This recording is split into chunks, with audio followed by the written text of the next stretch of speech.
thank you for coming. My name is Adriana, and I'm delighted to be hosting Steve Spill tonight to sign and discuss his new book, I Lie for Money. Candid, outrageous stories from magicians' misadventures. I just wanted to introduce Mr. Spill really quick.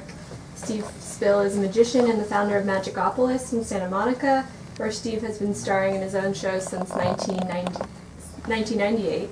Before that, he spent 20 years performing magic around the world in casinos, theaters, and nightclubs. So, ladies and gentlemen, please welcome Steve Spill.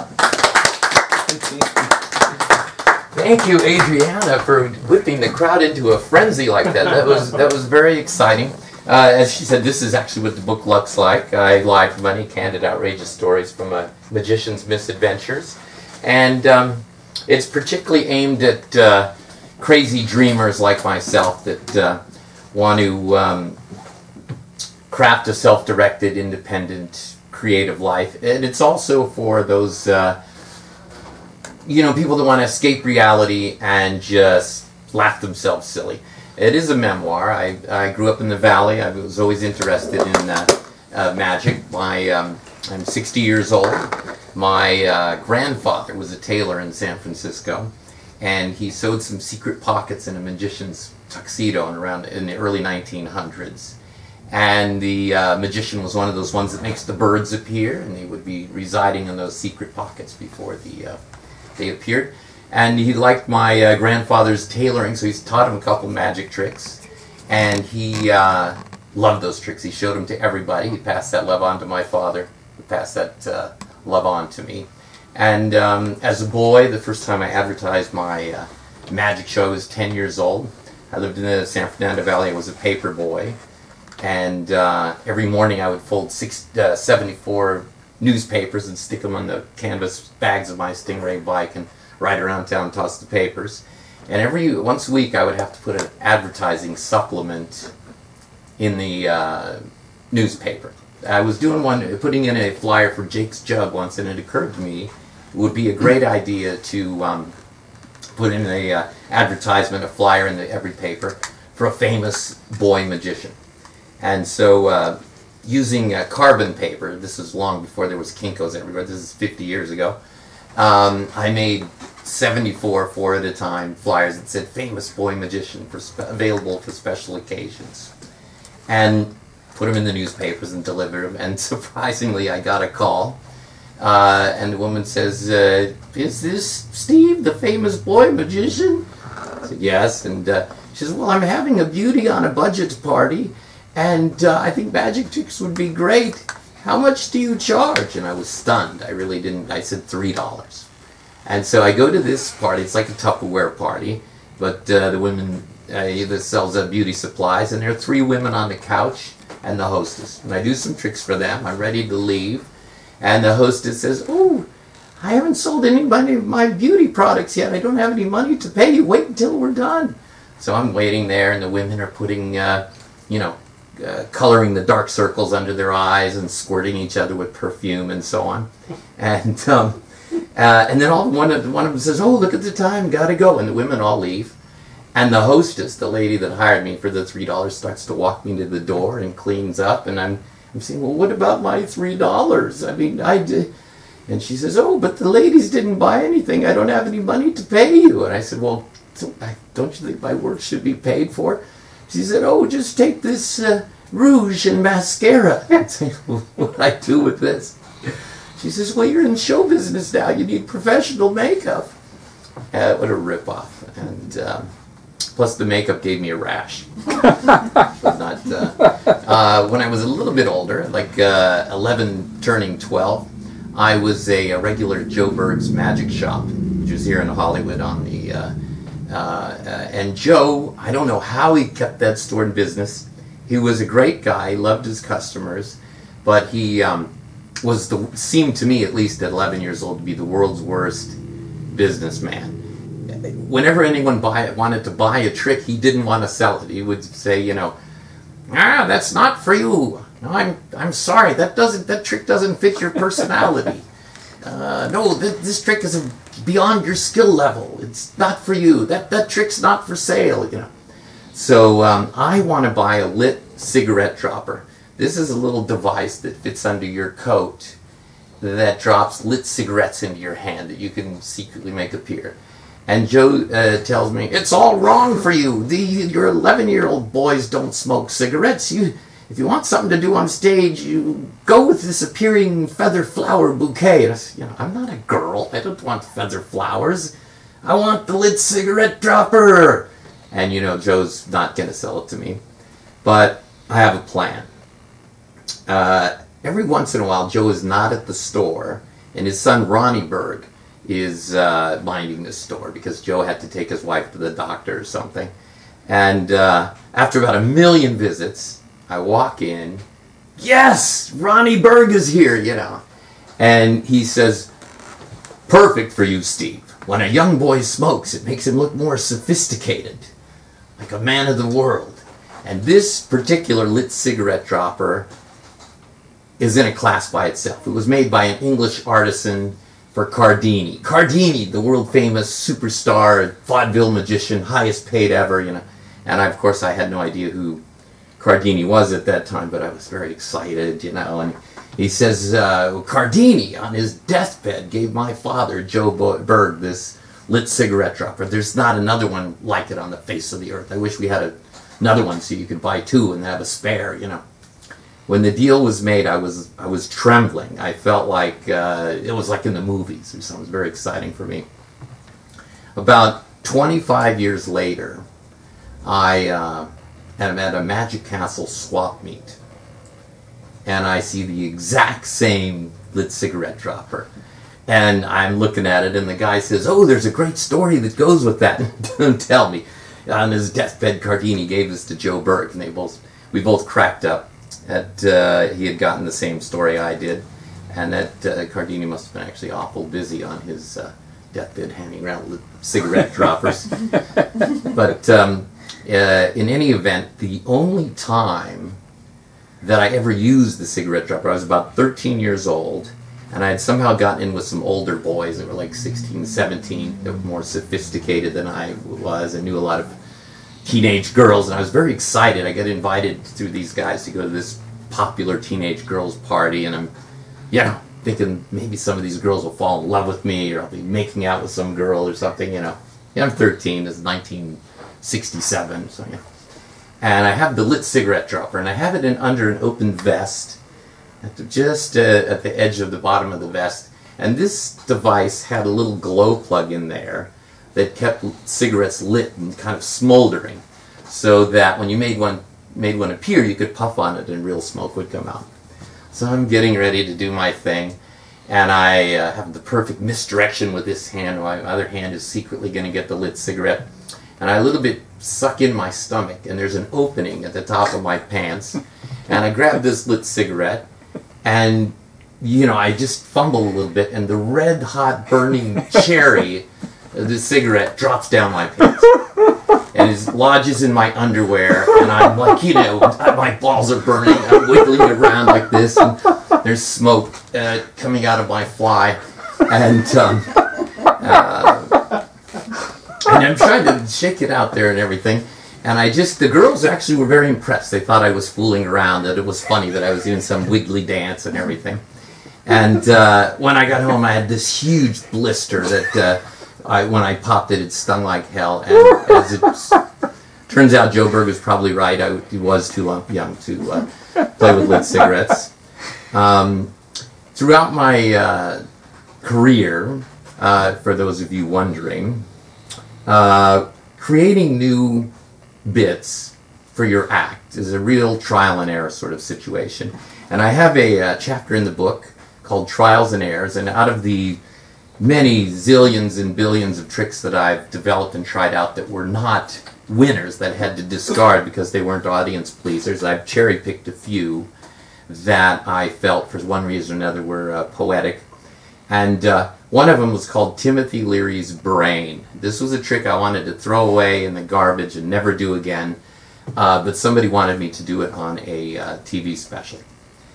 This trick, Timothy Leary's Brain, was about Timothy Leary's promotion of recreational drugs, and it was about all the kind of great artists that have OD'd, like Lenny Bruce and Jim Morrison and John Belushi and so on, and you know. And the trick that I based this on was one called the Chinese rice bowls. The original trick had 2 cereal-sized bowls, and you show them empty. You'd fill one with rice, and then put the bowls mouth to mouth, and abracadabra, when you separated them, the rice had doubled in quantity, and then you'd put the bowls mouth to mouth again, and there would be water. The rice would be gone, and there was water, the cool, clean water that you would pour bowl to bowl. So I was an artsy guy. I made what looked like a human brain that I could split in 2, and it worked just like the rice bowls trick. So I had this Timothy Leary's brain trick, and I'd take out the brain and cut it in half and show there's nothing in it, so you knew it really was Timothy Leary's brain. And to symbolize all of the people lost to recreational drugs, instead of rice, I filled the bowl with freshly dug graveyard dirt. And, you know, abracadabra, there's twice as much dirt, and at the end the dirt disappears, and then I'm pouring blood, you know, back and forth through the 2 halves of the brain. And I've tried this out at the comedy club a bunch of times, and, you know, it just didn't have the rapid, real funny, poignant thing that I was going for. I'm ready to throw it in the garbage. And a guy from KMEX, which is a local Spanish station, comes up to me and he says, that brain trick would be perfect for our Day of the Dead TV special. And, you know, I said, well, what's the Day of the Dead? He says, this is a Mexican holiday where we talk about people that are deceased and what led them to their fate. And this trick would be perfect for that. What a great bit for this. Do you speak Spanish? I said, no, I don't speak Spanish. He says, too bad. It pays $275. And, you know, 30 years ago, that was a big deal for me. So I said, you know, I can have my friend phonetically write in Spanish my script and do it that way. He says, great. So I had the big poster board, and written phonetically in Spanish is my routine. And I still can't speak Spanish, but I can kind of muddle through it with the poster. So I have it in the TV studio, leaned against a bar stool. It's just below the height of the cameras. And I do the rehearsal, and everyone seems to love me, and they say it's great. In fact, the routine seemed to go over better in bad Spanish than it ever did in good English. And now we're doing the real thing. And they love me so much, they're going to enhance my thing with a special effect. They don't tell me, but I'm starting to do the routine, and I'm introduced. And then this huge blanket of fog, dry ice fog, starts coming in with the fog machine. And it's completely obscuring I can't read anything. And the few words that are there are like drips of black marker. And the floor director is going like this, you know, we can't understand what you're saying. Speak slower, you know. And as I'm running out of time, he's going, speak faster. And so I made a complete bonehead out of myself. And believe me, not one person in the audience had any clue. They couldn't understand what I was saying, what I was doing with this dirt and this brain and everything. And so after I just felt so humiliated, I asked if I could do it again. And this was a live broadcast. This horrendous performance just kind of went into the camera lens and spilled into people's homes. And that was the end of Timothy Leary's brain and my career at KMEX TV.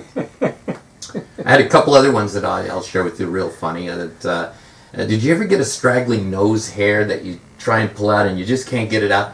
Well, I had developed a small spool of thread that would fit in a nostril. So I could come out and pretend to pull out the nose hair, but then like pull out like a 10-foot hair. It was also not a crowd pleaser. You know, we tried it. One of my best ones that I thought was going to be the super winner was what I called the bookworm trick. And what a perfect place to do it in a bookstore. But I didn't. I did this in a comedy club. I had a dictionary, and I had somebody look at the dictionary and flip through it, see that all the words were different. And I took out of my pocket an envelope with a word inside the sealed envelope that was a prediction, and I stuck it to the microphone stand. And then I gave a helper, the person that was helping me, a cardboard container like the kind that Chinese soup come in, one of those round containers. And she took off the lid, and inside were a bunch of earthworms, like night crawlers, like we use for fishing bait. They're alive, they're wiggling around in there. And the idea was they were going to take out one wiggling worm, was going to flip through the dictionary, they're going to drop the word in, the worm in, boom, I slammed the book shut, we flipped through it, and the squished worm is underlining a certain word, and then I'd take the prediction and show that that was the word I'd predicted that's in the envelope. This is a great trick, great idea. Well, I could hardly ever get to the end. 90% of the time, they either wouldn't pick up the worm, they'd throw all the worms in the audience, they'd throw them at me, they'd drop them, they'd be too scared to put their hand in there. Also not a big winner. Anyway, throughout my career, I was a bartender and did magic tricks close up. I went on to do, after that, comedy clubs and dinner theater and finally casinos. And like I say, for the last nearly 20 years, I've been doing a full evening show in Santa Monica at my theater, Magicopolis. And are there any questions? Maybe we'll take a few questions. And then, and for staying all this time and listening to this gibberish, we'll be happy to give you a pass to Magicopolis so you can come see the show. I don't see any hands. Oh, yes, there's one right over there. Yeah.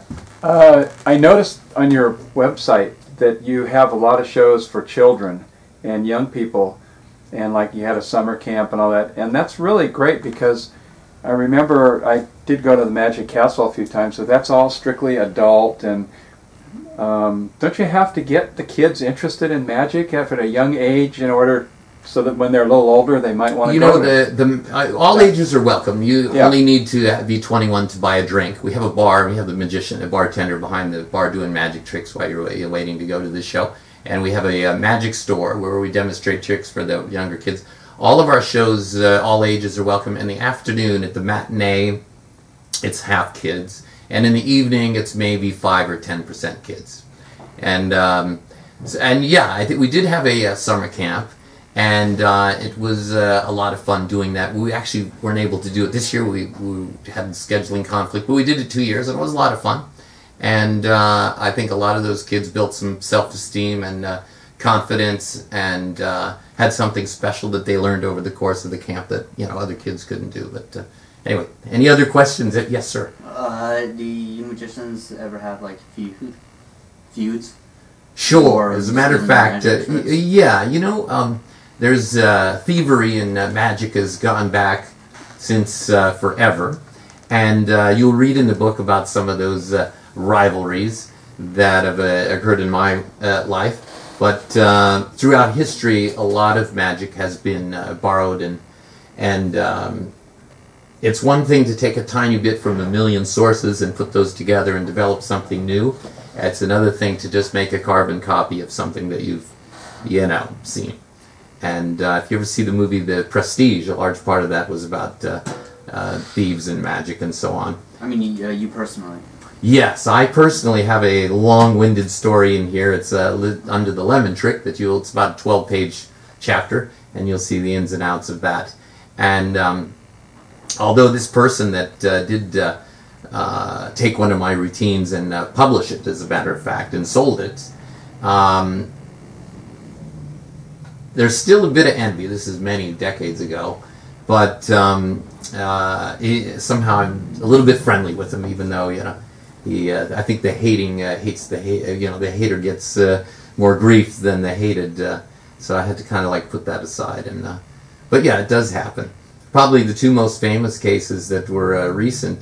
Teller, Penn and Teller, had a trick, his shadows trick, that a guy stole. That he went to great lengths to sue him, and they're very rare that there's any sort of threat of bodily harm or a lawsuit or anything that will just solve the dispute. It's a very small area, magic, and very few tricks are really copyrighted or patented.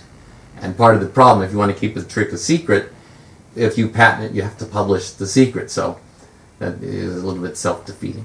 Good question. Anyone else have anything they want to share? Yes. What effect has television had on the magic business? Because we used to have like a lot more magic clubs and things like that, and we still have some, but has there been any, is that better for magic, that there's more shows on TV and Well, you know, magic on TV is sort of an advertisement. It really doesn't have the same effect, you know, as it does in person. You know, a floating lady on screen is not the same as seeing a lady float 2 feet in front of you. Unlike other art forms, like you can see music or comedy or, you know, and it transcends. You can watch it on TV, on film, you can listen to the CD and so on. You can listen on, not the same for magic, doesn't really transcend the media like that. It's pretty much an in-person, that has the best effect in person. So. What about that one Fox guy that released all the magic tricks? Yeah, there was a guy that exposed a lot of the tricks on TV called The Masked Magician. And he was, Fox and the producer of that show was very good at whipping up a lot of controversy and getting a lot of people to tune in. But all of the tricks that were exposed are what we call in the public domain. So they're really things that you could find in the public library. But they made that Tempest in a Teapot sort of controversy, which boosted the ratings. And I think they did 4 or 5 of them. And there wasn't really a tremendous amount of wit involved in those shows or cleverness, but just the fact that they exposed those tricks, you know, I guess they got some ratings. Yes? Was it any particular reason that you decided to write your book? Yes, as a matter of fact, there was a reason. I had, the Santa Monica Museum of Art had a exhibit how fine artists see the craft of magic, and there were paintings and sculptures, and they had a 360 film loop of a guy pulling a rabbit out of a hat and various installations and so on. And one of the days I was engaged to make a keynote speech about the journey of a magician, and it seemed to be, I spoke from notes, unlike today where I'm just dribbling to you, and but I spoke from notes. And later, I had expanded a few of those notes into some articles that were published. And I was speaking with a friend of mine, Mark Miller, who's a comedy writer, who had just sold a book. And we were talking about something, and I said, oh, that reminds me of this article I wrote. And I sent him the link, and he read the article. And the next time I talked to him, he said, hey, did you ever think about publishing a book? I said, yeah, sure. So he sent some the links to some of my articles to his editor at Skyhorse Publishing, and they wanted to buy a book from me. In fact, it took me a while there's a high filter on my Magicopolis email, so I didn't even get the offer when it came in December. And around February, my friends calling me, what, are you playing hard to get? How come you didn't get back to them? You know, I didn't even know that they had written me.